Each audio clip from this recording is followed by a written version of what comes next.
Hello，大家好，我是议员。在我们昨天看到了珍珠的技能之后，今天我们来看崔莹将军了。首先，崔莹的主动技能也是需要1000点的怒气，在接下来的10秒内造成所有治疗效果时，会对附近最多5个目标的敌方部队造成80%的治疗量真实伤害，每增加一个目标会递减15%。同时间，该统帅会有强效治疗效果、治疗轻伤、治疗系数1400。OK， 我不确定官方这边是不是写错了，这个明明是 AOE 来的，可是它写成单体，而且它这个治疗量有一点少只有1400而已，我预想中可能有超过2000左右，因为它这个1400再算上5个目标的话，其实打出去的伤害真的没有剩下多少，所以它这个伤害其实不算太高。不过正常来讲，一般的驻防统帅其实他们的伤害都不会太高的，并且在昨天的影片我跟大家解释过了，其实我们看这一次真实伤害的统帅呢，不能只是光看他的主动技能而已，有时候他的其他技能也是有治疗效果，间接性会影响到主动技能的，所以我们接着看下去。工兵单位提升30%的防御力，还有提升5%的行军速度。假设该统帅只是携带工兵单位时，就会造成10%的普通攻击伤害。所以这个技能应该也不需要多做解释了，就是普通的提升而已。但是它这个5%的行军速度，用于驻防可能没有什么用到。还有后面10%的普通伤害提升呢，这个也是要全部工兵才可以，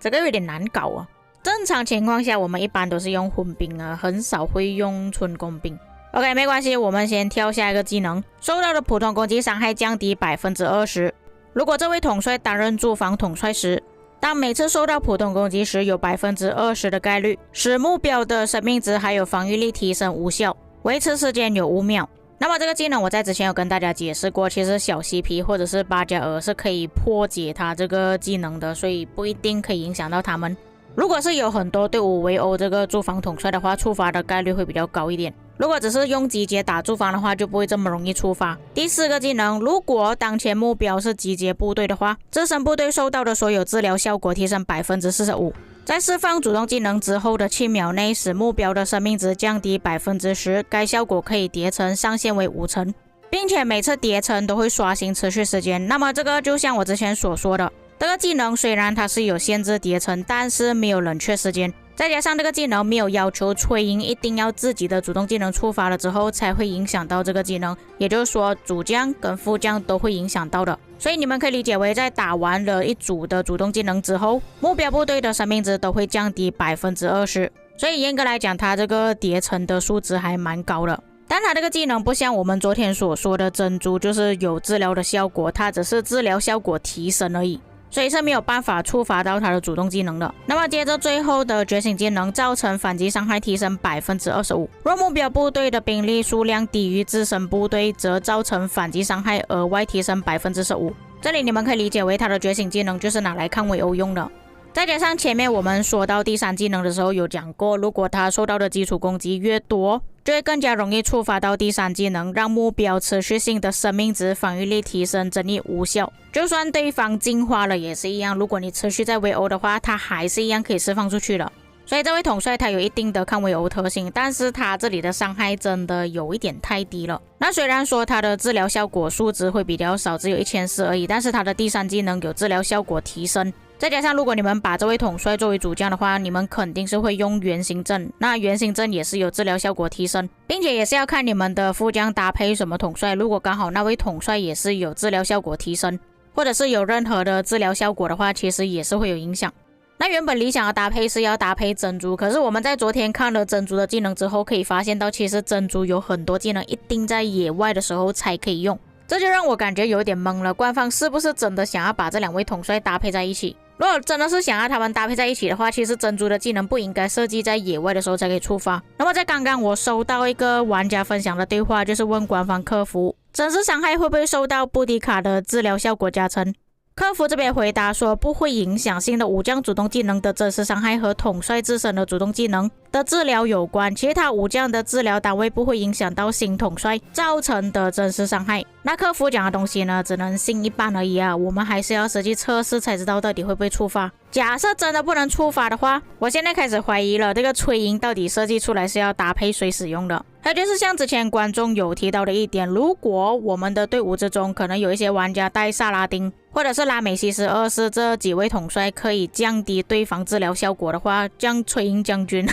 他还能不能打出伤害？甚至拉美西斯二世的治疗效果更加夸张，他是直接让对方没有办法治疗。那假设说围殴的部队里面有大概5位玩家都携带这类型的统帅的话，这样永远都没有办法释放技能了，不是吗？就变成说崔营他真的只能光靠顶着而已，就靠他那个工兵防御力提升30%，普攻伤害提升10%，受到的普攻伤害降低20%，使目标的生命值降低10%，但是他这个就算是降低了也没有用，你没有办法打出伤害。还有唯一有用的就是反击伤害咯，你越多队伍去围他就会越痛。但是我个人觉得这个崔营真的没有什么太大用处啦。那他唯一的用处可能就真的只有打野蛮人而已毕竟他可以打5个目标嘛。然后他自己本身又有治疗效果，就严格来讲啊，如果你们把崔营带出去拉野蛮人的话，他应该会一直无限的回血。那么现在我们说回珍珠的技能，像珍珠的第3跟第4技能都是要在野外嘛，但是珍珠的治疗触发全部都是在第3、第4技能，也就等于说原本珍珠如果它触发到治疗效果的话，其实也是会影响到崔营将军的主动技能的，但是就是没有办法搭配在一起。那么有没有一种可能就是用崔营来当集结或者是野战统帅呢？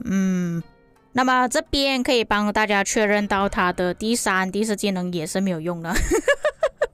OK， 第3技能还是可以用啦，就是受到的普攻伤害降低20%，只是后半段让敌方生命值防御力提升争议无法生效这个部分呢就没有办法使用。那第4技能是完全不能用的，因为它的目标就是要集结目标。但是如果他去围殴集结的话这个就可以用了。但是我觉得如果你为了要去围殴集结而特意去培养这位统帅又好像有点不太合理。野战的话又少了第4技能，而且如果你们要用崔营将军去做野战统帅的话，他要搭配谁呢？如果是搭配珍珠的话，珍珠又必须要做副将的时候才有真实伤害。那如果是让崔营将军做主将的话，他是工兵驻防防御天赋，他这个防御天赋其实没有比起技能天赋来的更好。还有崔营将军虽然他是有原型 AOE 啦，可是他这边治疗系数1400，然后真实伤害却是取决于治疗效果的80%，也就是说他打出去的伤害只有1100多而已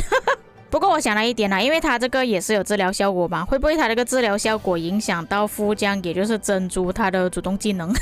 或许可以打出多一个真实伤害。当然那个是我的构思而已我也不确定到底能不能叠在一起打出去。那在看了他的技能之后，其实我对崔营的评价不算特别高吧不过我们也只是纸上谈兵而已之后我们还是要看测试效果怎么样。让我比较烦恼的就是到底要搭配谁而已。除非崔营他舍弃掉第2技能，只有率领工兵单位时普攻伤害提升10%，这一点他不在乎的话，其实可以搭配菠萝头使用的，这样你的队伍就有多一点输出，而且还可以抗围殴，也不一定要携带工兵，可以加入混兵。不过最担心的部分还是治疗效果的问题可能真的有一些玩家带一大堆拉美西斯二世，带一堆萨拉丁去克制这位统帅也说不定。那么既然又担心他的真实伤害打不出去，又担心原型阵的效果用不了的话，那我认为最好的解决方案就是不要再使用崔营的真实伤害，你们换去攻心阵。因为每个统帅都是有普通攻击的嘛，所以肯定是可以用得上了。他的觉醒技能反击伤害又可以用到，再加上菠萝头2个抗围殴的统帅搭配在一起，如果对方来围殴你的这个驻防的话，应该也是很难围得下，或者是很伤。不然就是完全不用崔营，直接用回原本的步兵统帅，也就是戈尔戈。我暂时保持观望态度吧。OK， 最后我们来看一下他的技能特效。老实说他的技能特效不算太过艳丽啦，就只是看到有很多箭乱射而已。不过也确实看到他是原型 AOE 但不懂为什么官方这边写单体我搞不懂他们了。还有就是你们可以仔细看他这边打出去的真实伤害只有1251而已，就如我前面所说的一样，如果他是根据1400的80%来计算的话，他的伤害打出去就大概只有110而已，加上他有受到攻击力的影响，最多就1200、1300的伤害。然后你们反过来看红胡子打出去的伤害都有1700多了那么以上就是本期内容，至于各位有什么看法可以在评论区给我知道，我们下个影片再见。